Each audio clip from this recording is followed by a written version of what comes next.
Hoy nos sumamos a las corrientes de conocimiento de Gonzalo de la Cámara. Gonzalo es uno de los mayores expertos en agua del mundo, es asesor del Banco Mundial, de la OCDE, de Naciones Unidas, y es uno de los principales asesores también del Parlamento Europeo en temas de clima. Hablamos con Gonzalo del COP26.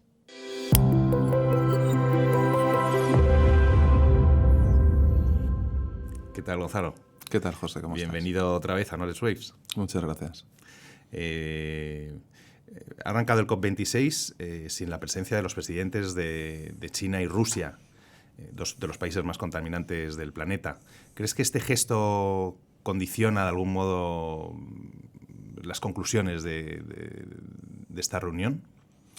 Bueno, no sé hasta qué punto condicionará las conclusiones concretas. Me da la sensación de que lo estamos interpretando en clave de la posición de China y de Rusia en relación a la lucha contra el cambio climático, cuando me parece que lo que está en juego es bastante más que eso. Yo creo que es la exhibición de una, no sé cómo llamarlo, de una distancia política perfectamente calculada. Creo que lo que está en cuestión es una tensión geopolítica que se está dando entre algunas potencias importantes. En este caso hay un enfrentamiento latente de fondo entre Estados Unidos y China. Y lo que se está jugando es otra cosa. No creo que tenga que ver necesariamente con la posición de estos países en relación al cambio climático, que por cierto ha evolucionado bastante. Es decir, han venido poniendo cortapisas permanentemente, pero lo que sabemos en relación a sus planes de reducción de emisiones es que no están necesariamente cumpliendo con el calendario que se establece en estas cumbres, pero de alguna manera están avanzando en la descarbonización de sus economías. Creo que a veces tenemos la tentación de estigmatizar a determinados países y pensar que porque Xi no acude a esta reunión, y tampoco, por cierto, acudieron a la reunión del G20 en Roma, pensamos que tienen cierto desinterés por estos temas, cuando en realidad China está con problemas ambientales muy graves y está en este momento como líder mundial en energía fotovoltaica y en energía eólica. Por lo tanto, creo que hay que observarlo desde esa doble perspectiva. Sí, y Rusia podría tener unos problemas muy graves con el deshielo, ¿no? Precisamente por su situación geográfica.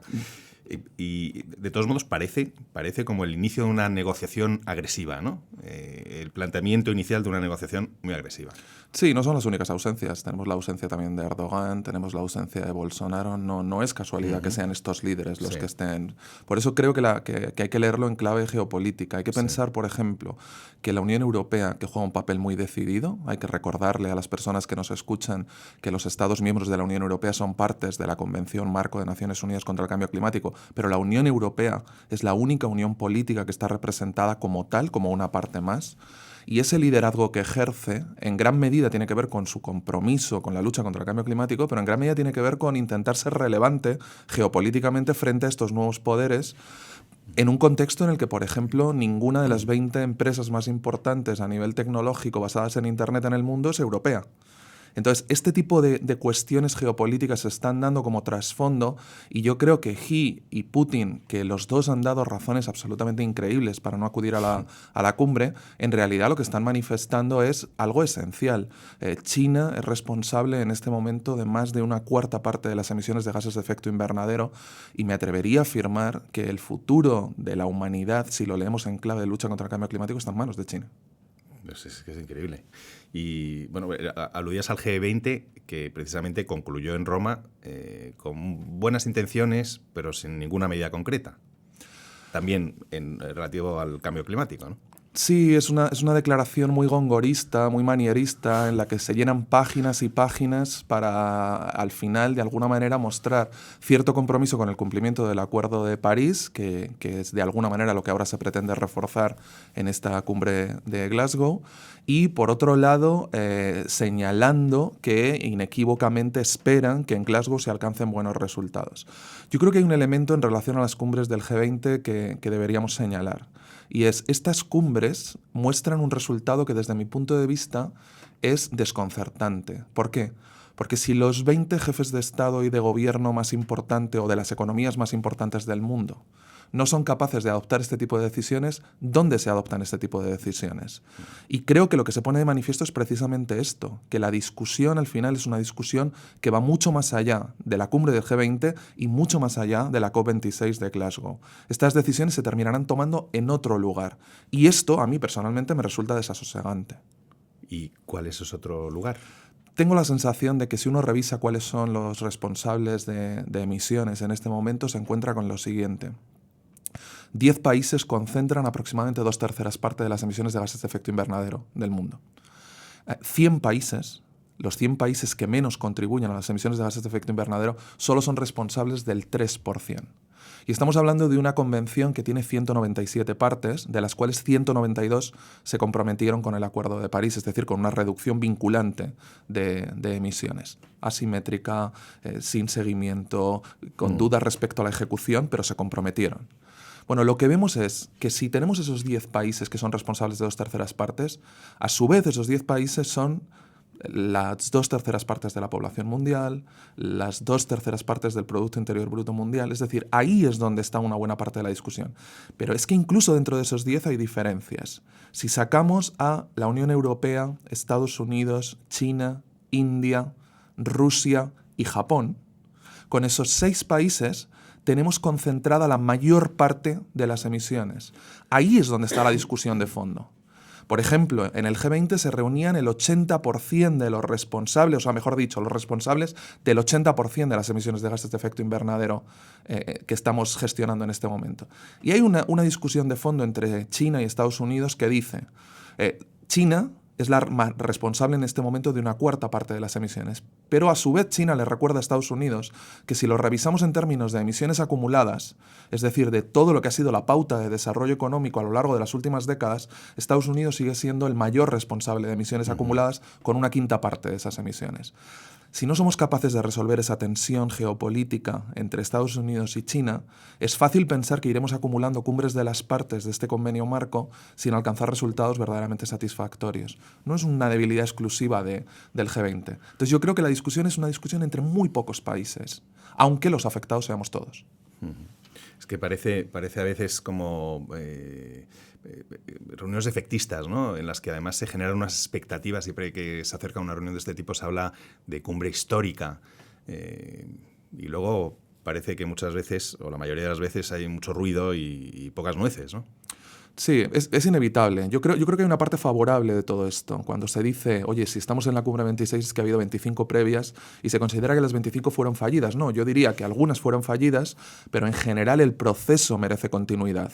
Por lo tanto, lo que se está enfatizando con la cumbre 26 es que esta, además de garantizar la continuidad del proceso en el marco de Naciones Unidas, solo roto por la pandemia el pasado año, en realidad lo que nos está proporcionando es una oportunidad para reflexionar sobre hasta qué punto somos capaces de hacer efectivo el Acuerdo de París. Porque el Acuerdo de París, en relación a lo que suponía en su momento el Protocolo de Kioto, tiene demasiados cabos sueltos. Hay una serie de cuestiones que no son efectivas. No existe, por ejemplo, un régimen de sanciones que nos permita convertir en realmente vinculantes.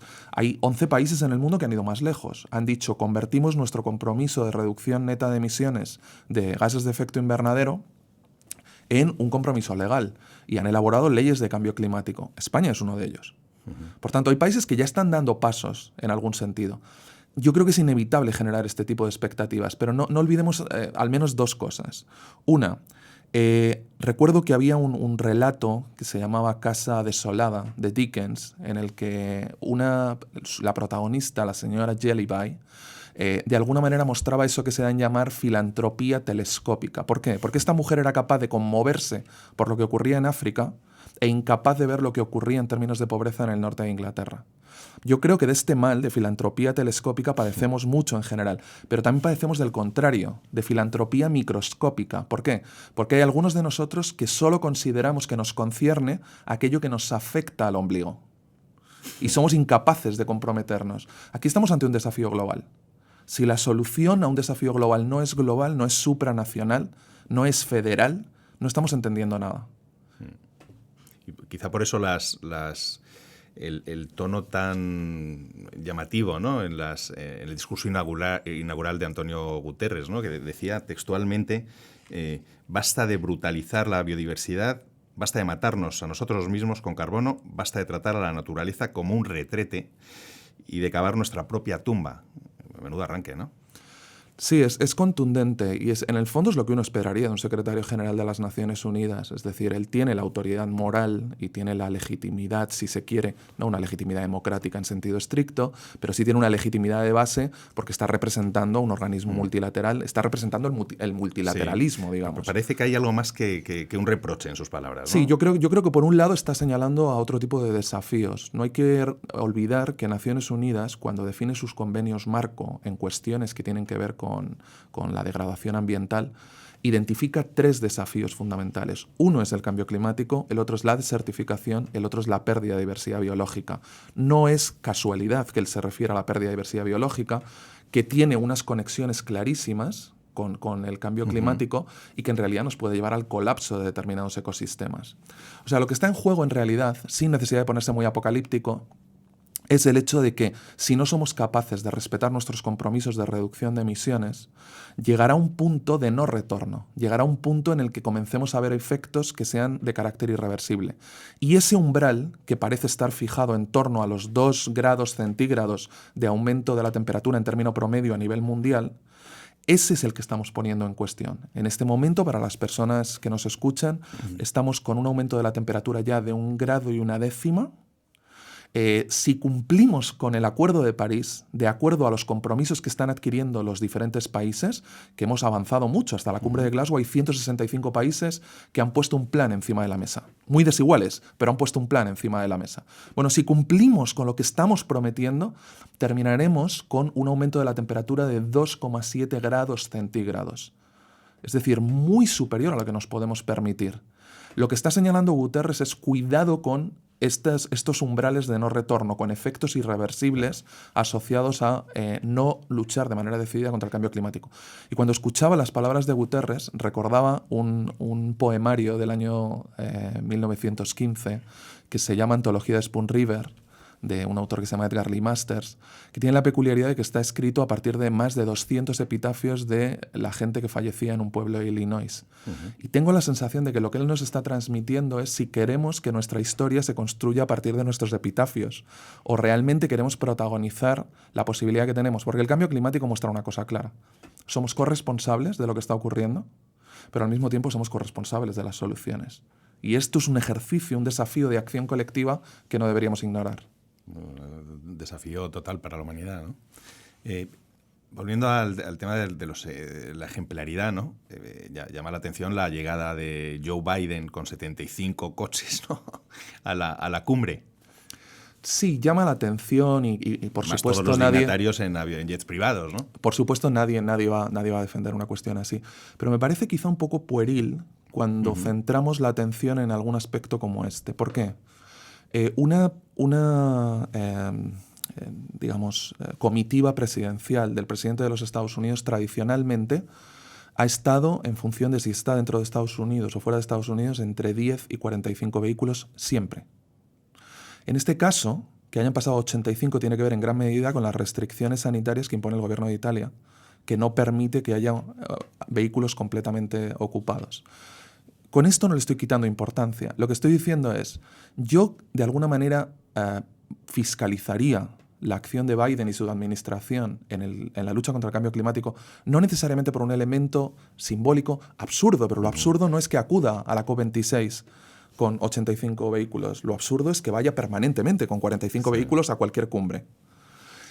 Lo que me parece relevante es, por ejemplo, revisar el liderazgo externo de Biden en una cumbre de estas características. En el año 2009, en la cumbre de Copenhague, Obama interrumpió una reunión privada entre los dignatarios de Brasil, Sudáfrica, China e India, los BRICS, para forzar un giro en las negociaciones. Ese tipo de liderazgo lo estamos necesitando ahora por parte de Biden. No se trata solo de señalar la ausencia de Putin o de Xi, sino que se trata de avanzar en liderazgo externo.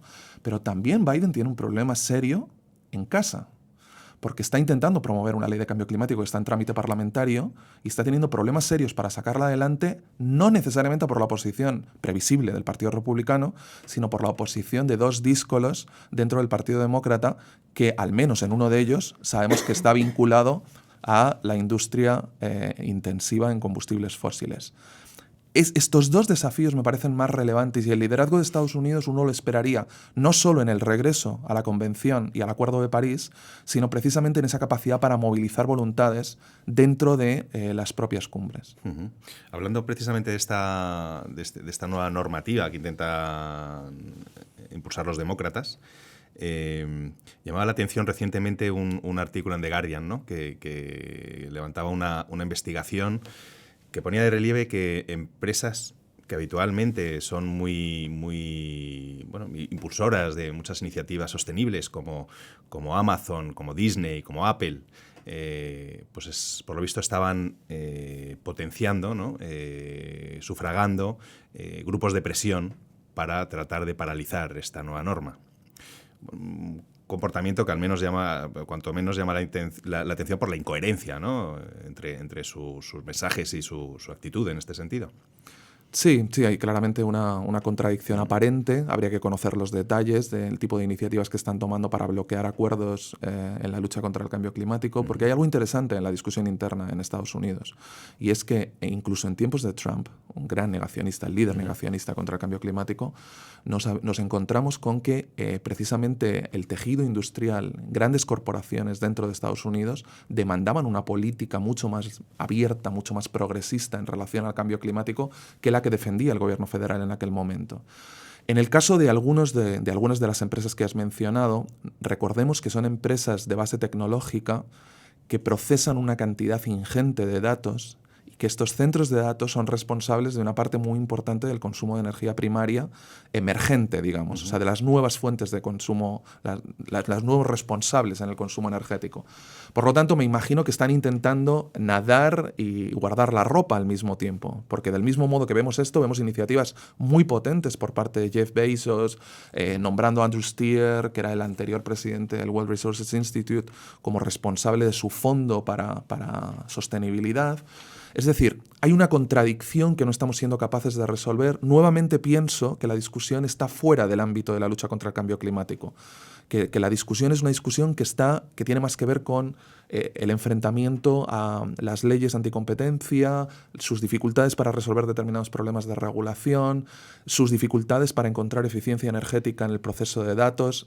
Me parece que van más por ahí los tiros que como una cuestión, digamos, de una oposición negacionista estricta. Sí, no es tan simple como parece. No lo creo. Es curioso porque los medios están avanzando, ¿no? en esta fiscalización y probablemente titulares como el de Biden con el séquito de coches, de vehículos, esta misma información que publicaba The Guardian, por cierto, uno de los medios más activos en este sentido, forma parte de un escrutinio que está creciendo y que se va acompañado también por muchas instituciones activistas, ¿no? Sobre todo en Estados Unidos y cada vez más también en Europa.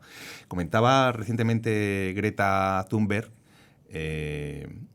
que le llama la atención que suele haber grandes titulares cuando se producen estas reuniones, pero sin embargo no hay seguimiento al cumplimiento de los acuerdos, ¿no? Entonces parece como que una vez al año, cuando hay una COP, se habla de los grandes problemas y del planeta, de los grandes acuerdos, pero luego no se sigue, no hay un seguimiento. Sí. Yo creo que se están dando, por un lado, confusión en relación a las prioridades. Creo que hace mucho tiempo que el periodismo se merece una discusión interna, pero también un diálogo con la sociedad en relación a qué es noticia. Luego, una persona mucho más autorizada para hablar del periodismo y de los medios de comunicación que yo, Iñaki Gabilondo, en este mismo micrófono, decía que observa cierta holgazanería, que hay que ponerse a trabajar sobre los temas. Durante mucho tiempo hemos observado, desde un punto de vista informativo, los temas de cambio climático como si fuesen temas que se podían tratar o bien desde una óptica de sucesos, vinculado a eventos extremos, inundaciones, sequías, olas de calor, o bien como una cuestión estrictamente ambiental. Y resulta que lo que está en juego en la cumbre de Glasgow y en toda la discusión sobre la lucha contra el cambio climático es nuestro modelo de desarrollo, nuestra forma de vivir. Es muchísimo más fácil comprometerse con las causas nobles cuando lo único que exigen es una especie de manifestación pública. Lo que nos cuesta es entender que parte de lo que está en juego es nuestra manera de vivir. Y los medios están contribuyendo sin querer, quiero pensar que sin querer, están contribuyendo de una manera un poco pueril a una parte de la discusión que me parece que desenfoca. ¿Por qué? Porque enfatizamos sobre la urgencia, que creo que hay que hacerlo, creo que los medios han de ser militantes en este tema, pero al mismo tiempo nos encontramos con que no hay una reflexión suficientemente adulta en relación a los costes que tendremos que asumir para conseguir unos beneficios claros. Entonces, una cosa es decir que el coste de la inacción es mayor que el coste de las medidas que tenemos que tomar para protegernos del cambio climático, y esto es claro, es nítido, existe evidencia científica, y otra cosa es señalar que ese coste no es un coste que afecta de manera determinada a determinadas personas, quizás a todos. Por lo tanto, mientras que no seamos capaces de mantener una discusión sobre nuestras renuncias, y en esto los medios de comunicación tendrían que jugar un papel activo, siempre estaremos con una discusión, digamos, coja, porque siempre estaremos hablando del beneficio de luchar contra el cambio climático, pero haciendo casi una apelación mítica, como si estuviésemos buscando un nuevo dogma de fe y como si el tema del cambio climático fuese una nueva religión. Pero en realidad tenemos que señalar la emergencia y al mismo tiempo señalar que para luchar contra el cambio climático es imprescindible asumir ciertos sacrificios. Se habla últimamente mucho de esto que se denomina ecocidio, ¿no? De elevar al Tribunal Penal, a la Corte Penal Internacional, un nuevo delito. ¿Qué opinas de esta iniciativa? Sí, me parece interesantísima y creo que se está avanzando mucho en este sentido. Por ejemplo, hay una de las personas, uno de los jefes de Estado que no están presentes en Glasgow, que puede encontrarse con algún problema, Bolsonaro. Bolsonaro no ha acudido a Glasgow y ha puesto como excusa que había sido elegido ciudadano de honor por parte de un municipio en el Véneto, en Italia. Me encantaría conocer el municipio para saber esta extravagancia. Pero Bolsonaro está en problemas ya en este sentido. Sí, por el COVID. Con todo lo que tiene que ver por la COVID y por todo lo que tiene que ver con la contribución de sus políticas por acción u omisión a la deforestación de la Amazonía. Este tipo de iniciativas me parece interesante en dos sentidos. Primero, porque tiene una base legal clara. La base legal está reconocida en el Estatuto de Roma y señala que hay una definición expresa de un crimen contra la humanidad. Por lo tanto, aquí lo que se está poniendo en cuestión es precisamente eso. Esa es la base jurídica que se puede utilizar. Luego, la vía de conseguir abrir procedimientos judiciales no es tan sencilla. Y segundo, hay un elemento central, y es que si somos capaces de prosperar en esta vía, le estamos retirando una justificación narrativa muy utilizada a los gobiernos, que es el coste político que tienen que pagar si avanzan en políticas de descarbonización. ¿Por qué? Porque ya no será un gobierno el que dicte determinadas políticas de control de las emisiones de gases de efecto invernadero, sino que será un tribunal penal internacional el que de alguna manera tome la iniciativa y por lo tanto libere al Estado de su responsabilidad a la hora de decirle a los ciudadanos lo que señalábamos en una de las preguntas previas: ¿cuál es el coste efectivo que hay que asumir para ser capaces de avanzar en la lucha contra el cambio climático? Por tanto, me parece una iniciativa a seguir, realmente interesante, realmente prometedora. Y pues, sobre todo si el derecho internacional al final se consolida, ¿no? Porque al final la soberanía de cada Estado impide sanciones, ¿no? Aquí lo que se perseguirá, en cualquier caso, es al infractor, a la persona que ha impulsado. Sí, en los procedimientos que se están abriendo en este momento, que se están estudiando en este momento, en algunos casos se va directamente contra el jefe de Estado, en otros casos se va en relación a determinadas empresas. No es sencillo, insisto. El derecho internacional es muy alambicado, sí, muy sofisticado, pero me parece interesante que estemos entrando en un terreno en el que no solo se conceptualice el delito ambiental, sino que vayamos más lejos a la hora de emprender determinadas causas que pueden tener un impacto muy importante a la hora de contribuir a la reducción vinculante de emisiones. Muy bien. Y para concluir, Gonzalo, ¿qué esperas de esta cumbre, de Glasgow? Sí, yo creo que no hay que ser fatalista. No creo que la cumbre de Glasgow vaya a ser una cumbre a recordar, digamos, la cumbre. Pero eso no quiere decir que no se puedan obtener determinados resultados que sean bastante favorables para dar continuidad al proceso. Glasgow debería ser capaz de generar determinados procedimientos ejecutivos vinculantes para hacer un seguimiento de los planes nacionales de reducción de emisiones y para de alguna manera generar determinados principios que se conviertan en principios ya no estrictamente basados en motivos volitivos de los países. O sea, no se trata solo de que un país quiera o no, sino de que va asumiendo determinados compromisos en el marco de un convenio internacional. Esto es demasiado genérico, pero sería la gran esperanza. Ahora, ya estamos viendo algunos resultados concretos en los primeros días de la cumbre. Por ejemplo, hay un compromiso de más de 80 países que anunció Ursula von der Leyen, la presidenta de la Comisión Europea, en el que más de 80 países se comprometen a una reducción en promedio de un 30% de las emisiones de metano. ¿Por qué es importante la reducción de metano? Porque el metano tiene un periodo de residencia muy inferior al CO2 en la atmósfera. El CO2 puede estar en la atmósfera más de 100 años, mientras que el metano puede estar entre 10 y 12 años. Por lo tanto, nos permitiría obtener ganancias rápidas en cuanto a limitar el potencial calentamiento global en las próximas décadas. Y además, porque tiene un poder de calentamiento global no menor, es responsable del 30% del calentamiento global. Este es un resultado tangible que yo creo que va a salir de la cumbre de Glasgow. Quiero pensar que se va a avanzar en un tema central también, que tiene que ver con la financiación de las políticas de mitigación del cambio climático. Aquí había un compromiso de ser capaces de garantizar una financiación de más de 100.000 millones de dólares anuales para contribuir a este tipo de políticas. Bueno, no estamos ni cerca de cumplirlo, por tanto yo esperaría un esfuerzo de financiación para ser capaces de avanzar en este terreno.